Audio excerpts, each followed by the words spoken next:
넘쳐나기를 원합니다. 오늘 다 같이 옆에 사람과 앞뒤 사람 인사합시다. 감사는 하나님으로부터 옵니다. 이 시간 감사는 우리 모든 성도가 되시기를 소망하고 감사의 조건들이 좀 더 풍성해지기를 소망합니다. 그런 귀한 은혜가 우리 모두에게 넘쳐나기를 소망합니다. 저는 이번 지난주에 캄보디아를 다녀왔습니다. 캄보디아 원래 발음이 캄푸치아라는 것으로 처음 알았고, 또 일부 예배 때 우리 캄보디아에서 오셔서 10여 년 동안 또 이뤘던 이나연 성도 한국말을 너무 잘하셔서 이제 우리 2부 예배 나오신 캄보디아 형제를 좀 도왔으면 좋겠다는 생각을 가졌습니다. 또 거기서 만난 캄보디아 사람들도 저에게 귀한 은혜가 통로가 되었습니다. 또 비행기를 탔는데 옆에 캄보디아 친구가 타가지고 또 5년 동안 한국에 살다가 함께 비행기를 타고 가는데 많은 이야기들을 나눴고, 또 1시간 프놈펜에서 1시간 동안 거리에 있는 친구였는데 참 재미있었습니다. 오늘 우리 모두에게 오신 우리 캄보디아 친구들에게 또 복음의 역사와 축복의 역사가 함께 아울러 있었으면 좋겠습니다. 먼저 사진을 좀 먼저 볼까요? 여기가 이제 캄보디아 따게오 장평교회 그 앞모습입니다. 우리를 반겼던 친구가 그 앞에 있는 개 한 마리입니다. 처음부터 마지막까지 우리를 참 반겼습니다. 다음 페이지에 넘기면 여기가 이제 마당이죠. 교회 마당인데 보기 되게 아름답죠. 안 아름다워요? 더 죽는 줄 알았습니다. 자, 한 편 넘기면요. 이게 이제 혹시 뭔지 아시나요? 파파야라는 열매입니다. 그 교회를 짓고 바로 이 나무를 묘목을 심었는데 2년 만에 이렇게 커가지고 열매가 이렇게 맺었습니다. 다음에 저랑 가시면 저 열매 먹을 수 있습니다. 이번에 이제 전기공사를 해가지고 그 전에는 이 선풍기가 하나도 없었어요. 전기공사를 해서 예배당에 선풍기를 다 이렇게 달았습니다. 그리고 이제 전기가 들어옴으로 인해서 이제 CD 그 키보드도 이제 넘겨져서 아마 이게 또 반주도 하면서 예배를 드릴 수 있게 되었습니다. 여기가 이제 앞에 도로 확장되어진 도로고, 직진으로 보이는 도로는 앞으로 여기서 이제 2차선으로 날 도로입니다. 그래서 우리 교회를 통해서 직접 나갈 수 있게 상황이 많이 좋게 바뀌어질 것 같습니다. 그 옆에 신학사역자 부인 나비 옆에 로시나는 형제가 있는데 1시간, 2시간 거리에 있는 또 교회에서 사역하는 전도사님이시고 김웅수 선교사님이십니다. 이번에 이제 우물공사를 해가지고 50m 관을 파가지고 이렇게 이제 계속 물을 쓸 수 있게 되었습니다. 이전에는 그 물을 어떻게 썼냐면 비가 오면 빗물을 받아서 그것을 먹기도 하고 빨래도 하고 이 빗물을 통해서 다 썼는데, 이제는 이제 전기 코드만 꽂으면 이렇게 쓸 만큼 콸콸콸 나오게 되었으면 참 감사합니다. 여기가 이제 신학사역자 집인데, 예전에 저희가 이 교회하고 붙어 있는데 집을 방문했을 때는 이 바닥이 좀 흙덩어리였어요. 그래서 뭐 개도 들어가고 뭐 모두 들어가고 다 이제, 그래서 더우면 이제 살 수 없고 옆으로 이제 2층으로 이제 나무를 걸쳐서 놓은 곳에 살았는데, 이번에 공사하면서 타일 공사까지 다 해줬습니다. 그래서 1층에 이렇게 번듯하게 삶의 공간을 마련하게 되었습니다. 이제 이건 신학교 강의를 다 끝나고 이제 함께 사진을 찍었던 사진입니다. 동영상 하나 보여주십시오.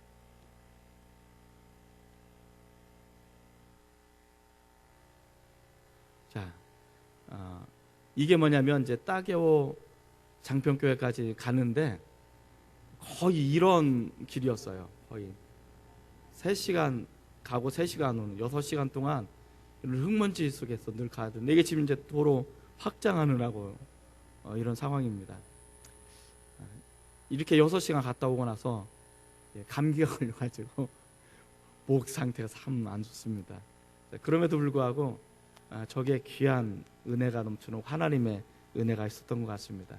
여러분들이 계속 캄보디아를 위해서 좀 기도해 주셨으면 감사하겠고, 다음에는 함께 갔으면 좋겠습니다. 그래서 함께 따교 장평교회도 다녀오셨으면 좋겠습니다. 그래서 눈으로 직접 보고 밟고 만나는 그런 것이 참 감사의 조건이 있지 않을까.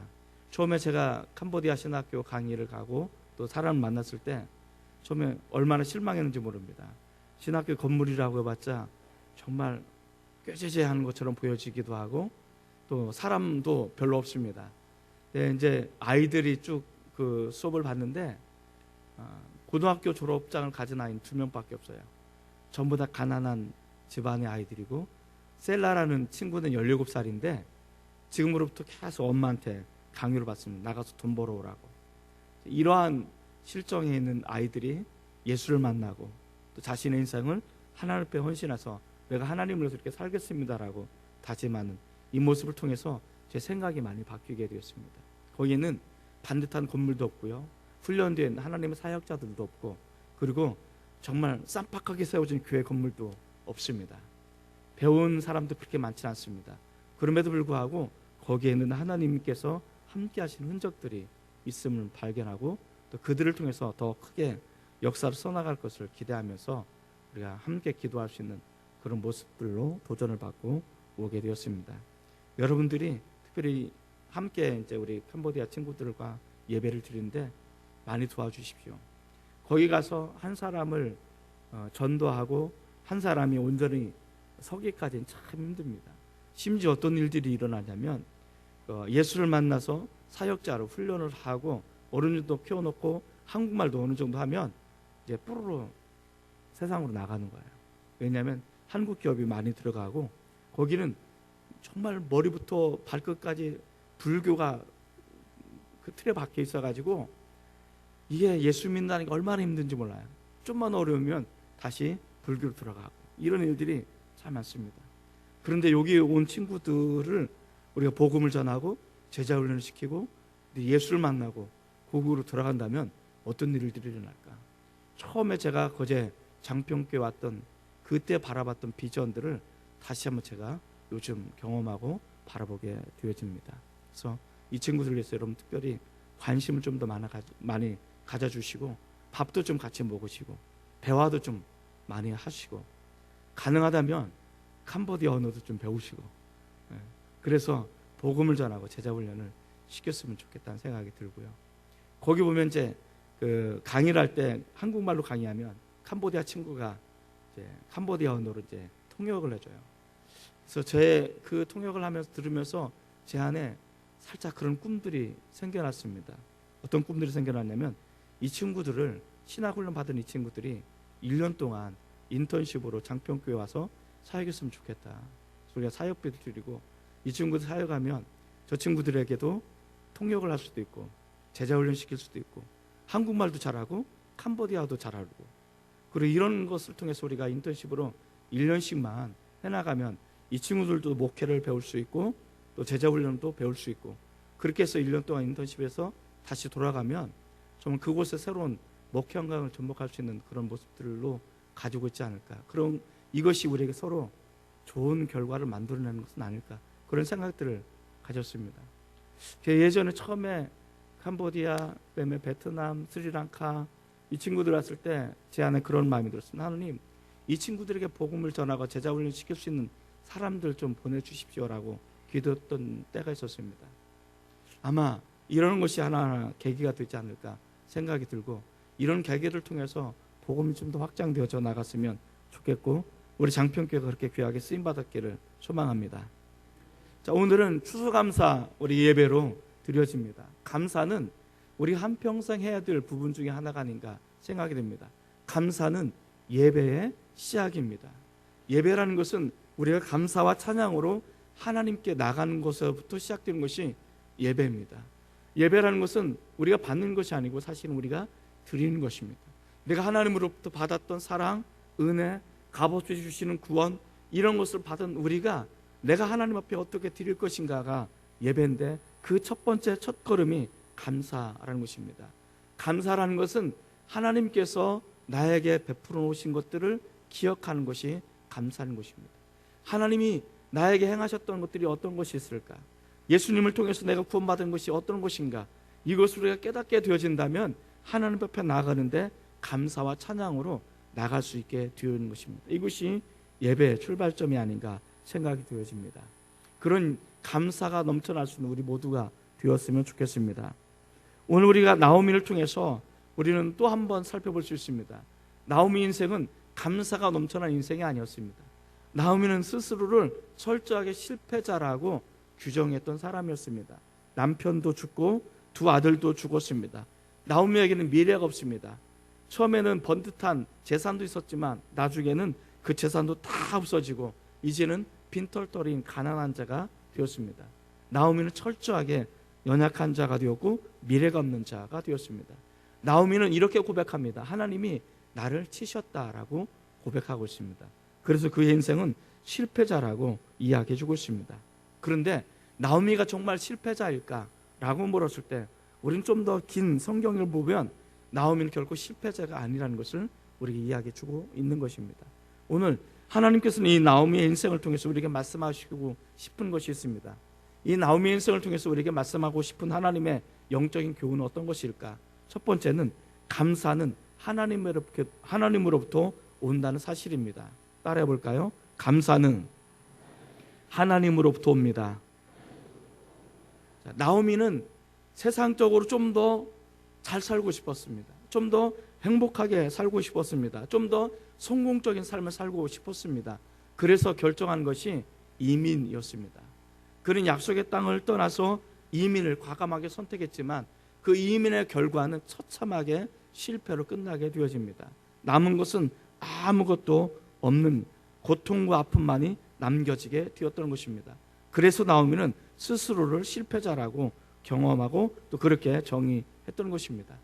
이 기간이 대략 10여 년의 기간을 통해서 이루어지는데 이 10여 년의 과정을 통해서 나오미가 깨달은 것이 있다면 무엇일까? 이 10여 년의 과정을 통해서 나오미 인생을 통해 성경은 우리에게 말씀하고 싶은 것이 있다면 어떤 것이 있을까? 이것을 우리는 한번 질문을 던지고 이것을 찾아 나가야 되지 않을까 생각이 됩니다. 나오미가 10년 동안 경험했던 것은 두 가지입니다. 하나는 하나님께서 베들레헴 약속의 땅을 돌보시고 그들에게 다시 복을 주셨다는 소식을 들은 것입니다. 돌보시는 하나님의 손길을 듣는 것이었습니다. 두 번째는 약속의 땅을 버리고 세상적으로 좀 더 행복하게 하려는 자신에게 철저하게 하나님께서는 징계하시고 심판하셨다는 사실을 나오미가 깨닫게 되어집니다.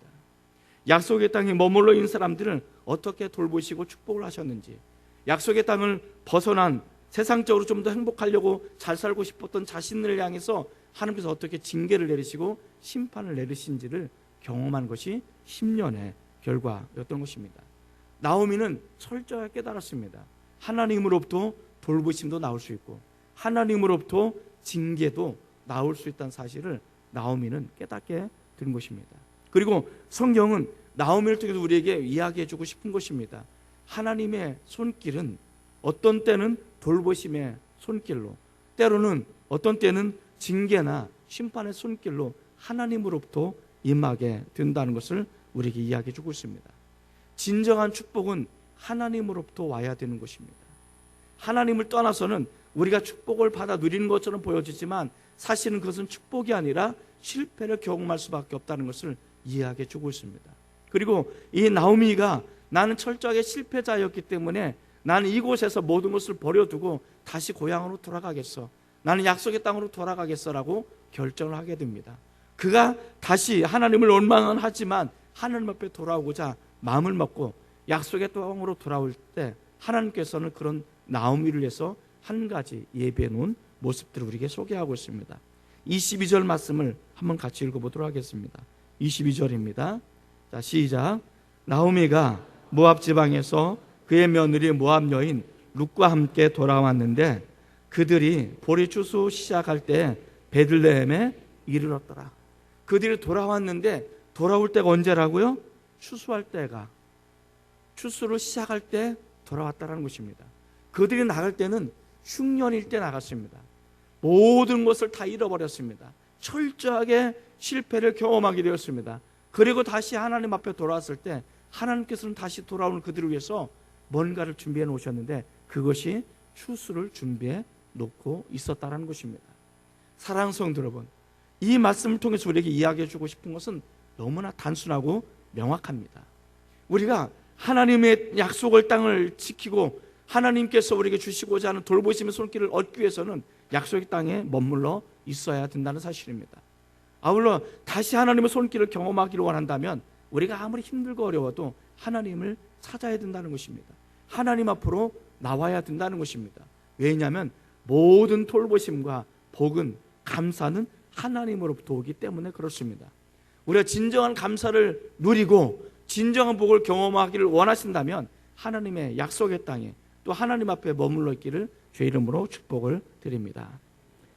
나오미 인생을 통해서 우리에게 주시는 영적인 교훈 두 번째는 무엇일까? 하나님이 계시기 때문에 절망하지 않게 된다는 사실입니다. 따라해 볼까요? 하나님이 계시기에 절망하지 않게 됩니다. 나오미는 철저하게 절망의 상태에 빠져 있습니다. 철저하게 실패자로 자신의 인생을 규명하고 있습니다. 그러나 나오미의 인생은 절대로 절망할 수가 없다라는 것이 성경의 이야기입니다. 성경은 약한 자들에 대한 아픔을 하나님께서는 어떻게 감싸 안아주시고 그들 돌보신지를 우리에게 보여주는 책이 성경이라고 이야기해 주고 있습니다.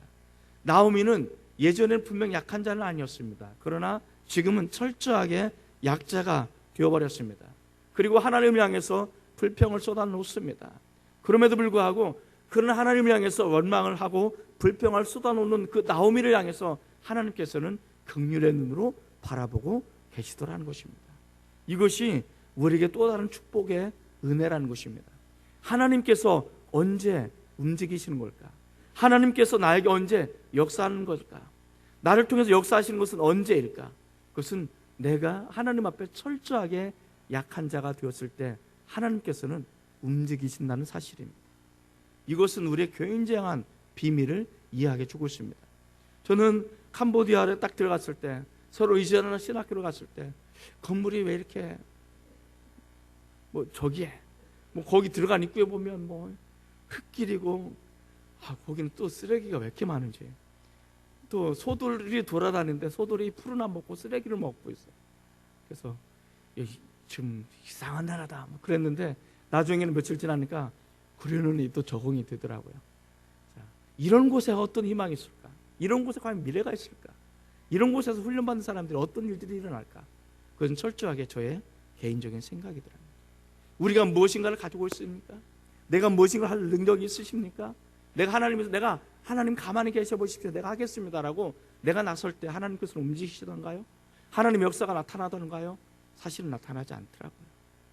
우리가 아무것도 할 수 없을 때, 우리 철저하게 무력하게 될 때, 그리고 하나님 옆에 매달릴 때 하나님께서는 역사는 그때부터 일어나기 시작하더라는 것입니다. 나오미 인생을 통해서 하나님께서 언제 역사하십니까? 나오미가 뭔가 많이 가졌을 때, 나는 내 힘으로 뭔가 해볼 거야, 난 내 힘으로 뭔가 행복해 볼 거야, 난 내 이름으로 난 인생의 성공을 한번 경험해 볼 거야 라고 결단했을 때 하나님께서 역사하시던가요? 하나님께서 역사하지 않으셨습니다. 철저하게 나오미는 나는 더 이상 나오미라고 부르지 마, 나는 사랑받는 여인이 아니야, 나는 귀여운 여인이 아니야, 나는 철저하게 말아, 내 인생은 쓴 인생이야 라고 스스로를 생각할 때 하나님께서는 움직이기 시작하십니다. 그때 하나님께서는 역사하기 시작합니다. 성경에 보면 불임을 경험하고 있었던 아브라함의 부인 사라를 돌보셨던 하나님의 손길을 우리는 기억하고 있을 것입니다. 그리고 자식이 없어 고통에 시달리는 한나의 서러움에 가득한 기도를 하나님께서는 어떻게 응답하셨는지를 우리는 알게 될 것입니다. 마찬가지로 다 잃어버린 나오미, 아무것도 없는 나오미, 미래가 없고 이제는 더 이상 가능성이 없는 이 나오미에게 하나님께서는 역사하셔서 그 새로운 가능성을 열어놓고 새로운 축복의 통로를 열어놓으신다는 것을 우리에게 이야기해 주고 있습니다. 한번 성경을 찾아서 읽어보도록 하겠습니다. 4장 13절부터 17절입니다. 좀 깁니다마는 우리 한번 같이 읽어보도록 하겠습니다. 4장 13절부터 17절까지입니다. 자, 시작. 이에 보아스가 룻을 맞이하여 아내로 삼고 그에게 들어갔더니 여호와께서 그에게 임신하게 하심으로 그가 아들을 낳은지라. 여인들이 나오미에게 이르되 찬송할지로다. 여호와께서 오늘 내게 기업 물을 자가 없게 하지 아니하셨도다. 이 아이의 이름이 이스라엘 중에 유명하게 되기를 원하노라. 이는 내 생명의 회복자이며 내 노년의 봉양자라. 곧 너를 사랑하며 7 아들보다 귀한 내 며느리가 낳은 자로다 하니라. 나오미가 아기를 받아 품에 품고 그의 양육자가 되니 그의 이웃 여인들이 그에게 이름을 지어주되 나오미에게 아들이 태어났다 하여 그의 이름을 오벳이라 하였는데 그는 다윗의 아버지인 이새의 아버지였더라. 자, 여기 보면 이 나오미 인생이 어떻게 나중에 바뀌는지를 우리에게 이야기해 주고 있습니다. 나오미는 나는 미래가 없습니다. 나는 가진 것도 없습니다. 나에게는 아무런 희망이 없고 나는 이제 쓴 인생밖에 남은 것이 없다라고 스스로를 이야기해 주고 있습니다. 그런데 그런 나오미에게 나오미의 품에 안긴 것은 자식이 있었습니다. 그러면서 뭐라고 말하냐면 이웃의 여인들이 말합니다. 나오미가 드디어 아들을 갖게 되었다. 그래서 그 이름을 오벳이라 불렀다라고 이야기해 주고 있습니다. 이제는 봉양자도 없고 이제는 돌보는 사람도 없고 이제는 미래도 없고 기댈 사람도 없었는데 이런 나오미를 하나님께서는 돌보셔서 역사하셔서 귀한 이런 놀라운 축복의 역사를 경험하게 하셨다라고 이야기해 주고 있습니다. 가장 중요한 것은 하나님이 계시다면 우리가 어떤 절망적인 상황이라 할지라도 내가 얼마나 아프고 힘든 그런 상황이라 할지라도 우리는 결코 절망할 수가 없다는 사실입니다. 나오미는 철저하게 절망했습니다. 그런데 그는 절망할 수가 없는 사람이었고 도리어 하나님께서 돌보셔서 그에게 새로운 희망을 갖게 하시고 새로운 복을 누리게 하시고 새로운 가능성을 열어주셨다라고 성경은 이야기해 주고 있습니다. 지금 2019년도를 살고 있는 저 여러분들의 상황은 어떻습니까? 남들이 보기에 여러분들의 모습은 어떻습니까? 여러분들 스스로가 내 인생을 평가할 때 여러분의 인생은 어떻다라고 생각하십니까? 저는 모르겠습니다. 그러나 중요한 건 한 가지 압니다. 하나님이 여러분과 함께 계시다면 여러분은 절대로 절망할 수가 없다는 사실입니다. 가진 것이 없어도요, 내가 미래가 없어도요, 직장이 별 볼 일 없어도 사업이 잘 안 돼도 뭐가 잘 안 풀려도 그것과 상관없습니다. 왜냐하면 하나님이 계시다면 우리는 절대로 절망할 수가 없다는 것입니다. 하나님이 역사하신다면 우리는 새로운 가능성이 열려진다는 것을 이해하게 주고 있는 것입니다. 이 하나님과 동행하시기 바랍니다. 이 하나님의 역사가 여러분의 손길과 여러분의 가정과 여러분의 직장과 여러분의 삶 가운데 온전히 나타나기를 원합니다. 그렇게 할 때 우리는 진정한 축복이 하나님으로 돈다는 사실을 깨닫게 될 것입니다. 그런 은혜가 넘쳐나기를 주의 이름으로 축복을 드립니다. 나오미의 인생을 통해서 우리에게 주시는 영적 교훈 마지막 세 번째는 무엇일까? 믿음의 사람들과 함께하는 것이 복이라는 사실입니다. 따라해 볼까요? 믿음의 사람들과 함께하는 것이 복입니다. 믿음의 사람들과 함께하는 것이 진정한 복이라는 것입니다. 옆에 사람과 한번 그렇게 인사하겠습니다. 나는 당신 때문에 복 받은 사람이요.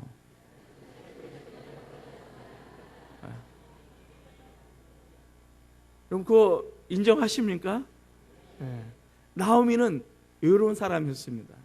나오미는 쓸쓸한 사람이었습니다. 그런데 나오미가 고향으로 돌아오자 어떤 일들이 벌어졌는지를 우리에게 이야기해 주고 있습니다. 1장 19절로 다시 한번 돌아가겠습니다. 1장 19절입니다. 자, 1장 19절. 자, 시작. 이에 그 두 사람이 베들레헴까지 갔더라. 베들레헴의 온 성읍이 그들로 말미암아 떠들며 이르기를 이가 나오미냐 하는지라. 자, 여기 보면 떠들며라는 단어가 있습니다. 떠들며. 이 떠들며라는 단어는 떠들썩했다라는 뜻을 가지고 있습니다. 이것은 야단법석할 만큼 흥분해서 소리를 지르다라는 뜻이 가지고 있습니다. 나오미가 룻과 함께 베들레헴으로 돌아오게 되어집니다. 많은 사람들이 저 사람이 나오미다라는 것을 깨닫게 되었습니다. 저희가 나오미가 아니냐라면서 나오미를 반겨서 맞이하는데 그 반겨서 맞이하는 소리가 얼마나 큰지 떠들면서 흥분해서 소리를 지르고 있었다는 것입니다. 제가 어제 저녁에 아내하고 이제 식당에 가서 저녁을 먹는데 식당 안에 가득하더라고요, 사람들이. 얼마나 시끄럽든지. 내가 거제에 살고 있구나 라는 것을 다시 한번 그 식당에서 리얼하게 경험했습니다. 정말 본인들이 잘 모르시죠? 정말 시끄럽습니다. 목소리가 커요. 톤이 커요. 액센트가 강해요. 자, 그런데 나오미를 맞이하는 것은 이건 아무것도 아니라는 거예요. 나오미를 맞이하는데 이것이 나오미가 아니냐면서 흥분해서 소리 지르면서 나오미를 손을 잡고 맞이하는 거예요. 그런데 그 떠들썩했다는 뜻이 나오미가 지금 빈손으로 왔잖아요. 남편도 없잖아요. 아들도 없잖아요. 가진 것을 많이 가지고 나갔는데 이제는 완전 가난한 자가 됐잖아요. 다른 사람들은 이렇게 볼 수도 있습니다. 나오미, 우리를 버려두고 좀 더 잘 살기 위해서 나갔는데 이게 뭐야? 빈털터리네, 애게 라고 조롱하지 않았다는 거예요. 나오미를 아무도 조롱하지 않고 도리어 그렇게 인간적으로 반갑고 맞이하고 환영해 주었다는 것을 이야기해 주고 있습니다. 베들레헴 사람들이 어떻게 이렇게 나오미를 환대할 수 있었을까? 그것은 베들레헴 사람들이 하나님의 돌보심을 경험했기 때문에 그렇습니다. 하나님의 돌보심을 경험했을 때 비로소 그 마음이 넓어지게 되는 거예요. 그래서 불쌍히 여길 수 있는 마음이 생기고 환대할 수 있는 마음이 생기는 것입니다. 나오미에게는 이런 베들레헴 사람들, 자신을 환대하는 사람들이 있었기 때문에 그의 인생은 결코 불행하지 않은 것입니다. 자, 그런데 이 나오미에게 또 한 사람이 있었습니다. 19절에 보면 이렇게 말합니다. 이에 그 두 사람은 누굴 말합니까? 하나는 나오미, 하나는 룻을 말합니다. 자, 22절 말씀 한번 들고 봅시다. 22절입니다. 자, 시작. 나오미가 모압 지방에서 그의 며느리 모압 여인 룻과 함께 돌아왔는데 그들이 보리 추수 시작할 때에 베들레헴에 이르렀더라. 여기 보면 룻과 함께라는 단어가 되게 중요합니다. 나오미는 지금 누구와 함께하고 있습니까? 룻과 함께하고 있습니다. 나오미가 룻과 함께하고 있기 때문에 사실은 복을 받는 것입니다. 룻이라는 여인이 어떤 여인입니까? 룻이라는 여인은 모압 여인입니다. 이방 여인입니다. 하나님을 몰랐던 여인이었습니다. 그런데 이 룻이라는 여인이 하나님을 경험하고 나자 그 세상 어떤 것과도 하나님과 바꿀 수 없다라고 고백하는 것이 룻이라는 여인입니다. 이 나오미가 룻을 향해서 이렇게 이야기합니다. 룻아, 넌 너희 고향으로 돌아가라. 너희 어머니 품으로 돌아가라. 그리고 거기에서 재혼해서 남편으로부터 위로받았으면 좋겠다라고 이야기합니다. 다시 말해서 젊은 과부가 된 이 룻은 고향 땅에 머물러 있다면 그의 미래는 어느 정도 보장이 되어질 수 있었다는 것입니다. 그런데 어느 정도 미래가 보장되는 그 모든 것을 다 내팽개치는 것입니다. 그리고 물썰고 낯설고 그리고 이방인을 그렇게 귀하게 여기지 않았던 이스라엘 땅으로 돌아가기로 마음을 먹었습니다. 단 한 가지 이유 때문에, 바로 하나님 때문에 그렇습니다. 하나님을 믿고 하나님을 경험했기 때문에 이 세상 모든 것들을 다 버릴 수가 있었던 것입니다. 안정된 미래, 이것을 하나님과 바꿀 수 없다라고 룻은 이야기해 주고 있는 것입니다. 룻을 한마디로 말한다면 이렇게 말할 수 있습니다. 룻은 절대로 하나님을 포기할 수 없는 사람이라고 정의 내릴 수 있습니다. 다시 말해서 룻이라는 것은 하나님 없이는 살아갈 수가 없는 사람이라고 고백할 수가 있는 것입니다. 이런 룻과 함께하고 있는 나오미가 외롭다고요? 이런 하나님의 사람과 동행하고 있는 나오미가 쓸쓸하다고요? 그렇지 않다는 것입니다. 도리어 이런 룻과 함께하고 있기 때문에 나오미의 인생은 외롭지 않고 쓸쓸하지 않고 도리어 복의 통로로 쓰임받을 수 있게 되었다는 것을 우리에게 이야기해 주고 있는 것입니다. 그러니까 내가 지금 하나님의 사람과 함께 예배를 드리고 있다는 것은, 이 공동체 속에서 내가 예배를 드리고 있다는 것은 나에게 큰 복이라는 것입니다. 그리고 내가 누구와 함께 이 길을 걸어가고 있습니까? 하나님을 믿고 있는 사람, 하나님이 없이는 절대로 살아갈 수 없는 사람, 하나님을 포기할 수 없는 사람이 내 짝꿍이라면, 나의 영적인 동반자라면, 나의 영적인 파트너십이라면 내가 복을 받은 사람이라는 것을 이야기해 주고 있는 것입니다. 그렇기 때문에 여러분 옆에 사람 앞에 다시 한번 감사를 표하시기 바랍니다. 나는 당신 때문에 복 받은 사람입니다.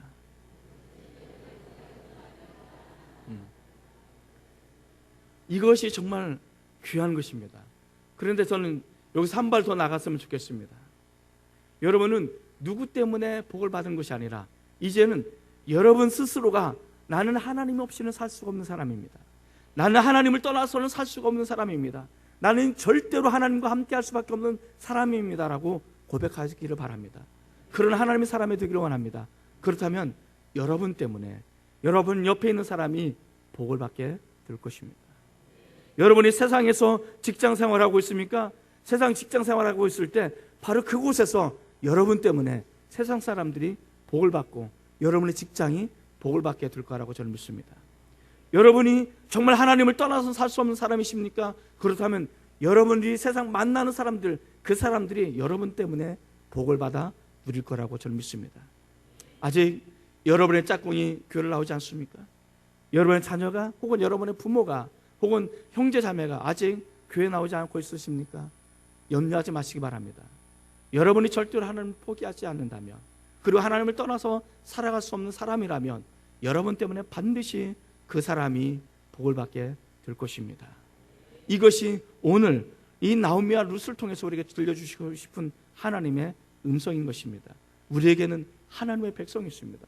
공동체가 있습니다. 그리고 내가 하나님을 떠나 살 수 없는 사람이라면 나로 인해서 또 다른 누군가가 복을 받아 누릴 수 있을 거라는 것을 믿으시기 바랍니다. 그런 충만한 은혜가 저와 여러분 가운데 온전히 있어지기를 주의 이름으로 축복을 드립니다. 기도하십시다.